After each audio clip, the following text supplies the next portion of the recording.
statement. What is religious science? What is science of mind? And he said sometime early, I don't know, 1926, 1930, that science of mind is the correlation of the laws of science, the opinions of philosophy, and the revelations of religion being applied to the experience of the human and our life here on earth. So there is a correlation. There is this, bringing forth science, bringing forth philosophy, bringing forth the revelations of religion, and trying to find out where they mesh, where they are woven, where they come together.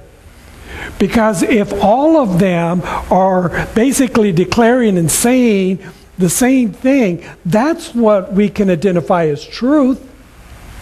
If it shows up in every place and it's basically the same, that's probably the greatest truth we're ever going to reveal and discover. So in the study of science of mind, we're bringing these all together in order for us to understand, to better experience our life, and to begin to use this creative process. If we are made in the image and likeness of God, and not the other way around. And humankind has tried to do this so often. They've tried to make God look so much like us. We kind of got in our own way, very egotistical, very self-assured, very absolute about, well, I know what God looks like. Looks like me, And that's not true, because we don't all look the same. And isn't that wonderful? We don't all look the same. We don't all live the same. We don't all desire the same. Some things, we all desire happiness. At least I believe that we do. What we have in common is that we have a mind, we have consciousness. And I'm not talking about the brain. I'm talking about consciousness, where we know that we know that we know. That's how we resemble that infinite intelligence, for we have an intelligence. That it is in our nature to be creative. Humans are the most creative beings on this planet. No other plant or animal or mineral creates like we do. We can't stop ourselves. We're so busy creating that sometimes we don't even know why we're creating. We've got more stuff created than we know what to do with. Think about it. We are the species on this planet that has to have places in order to dump all the stuff that we've created, because we've created so much stuff that we can't hold on to it. We are creative beings. Let us correlate that energy. Let us bring together that understanding of the creative process into a place that looks like love and joy and peace, so that we don't have to have these experiences that we see, like in Aurora or at the Sikh temple or in Afghanistan or any other place in the world where there's pain and suffering. It's happening right here in our own community. Pain and suffering is everywhere. We have the potential and the power available to eliminate that and bring forth something greater. Bring forth love. Bring forth abundance, financial freedom. experiencing love and joy. But we have to come together. We have to be able to move that essence.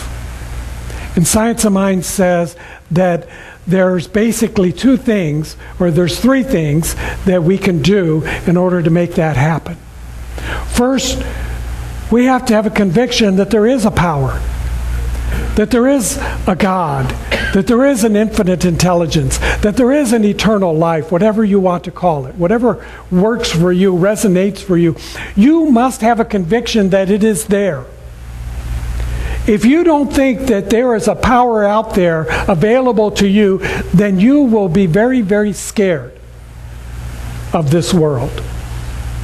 But if you know that the divine intelligence is there, conspiring for your good and only good, then you can step into the next challenge with a greater awareness that in there is something good. And you will discover it. You will reveal it. You will bring it into your experience. And the step that you need to do in order to bring that forth is to learn the technique of prayer. Prayer works. Guaranteed, prayer works. Prayer has been working for humankind since time immortal. We have tons of scriptures that prove this. We've got an enormous amount of libraries of stories that prove this. We've got incidents and experiences showing up on YouTube that prove this. Prayer works.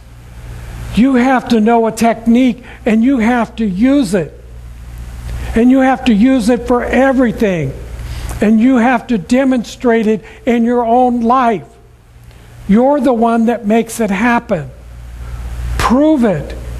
Bring something forth. I know that many of you have had the experience of using prayer, having prayer said with you, for you, by you, and have demonstrated some good. Keep working it, because it works for everything. You got to keep using it. Don't let it go away. Bring forth that prayer in order to make your life the experience that you want to have. And finally, you have to trust. Trust is required. You can't do this willy-nilly. You can't say your prayer and then say, well, I don't know. Because you have just affirmed something different and you've eliminated the prayer you've already said. You must trust. You must say your prayer knowing that it is so, and then step out every moment in every way in that conviction that there is a power in the universe, that it has absolutely heard what you have requested and desired, and it has responded to you with a resounding yes, and there is a demonstration for you right there and right now. And until you get that demonstration, keep that conviction, keep doing that prayer, keep stepping out in trust, and it will arrive in the right and perfect time. This is the basis of what we believe in Science of Mind. If you ever want to know what we believe in the Science of Mind, then I encourage you to get one of our Science of Mind magazines. Because in the very front, about the second or third page, by Dr. Ernest Holmes, it says what we believe. You want to know? There it is. Plain and simple, what we believe. We believe in a God, the living Spirit Almighty. It's not dead, it's alive, it's almighty. We believe in the individualization of the Spirit. Me, you, us. We believe that we can change and transform this world. Our global heart vision for our movement is that we create a world that works for everyone.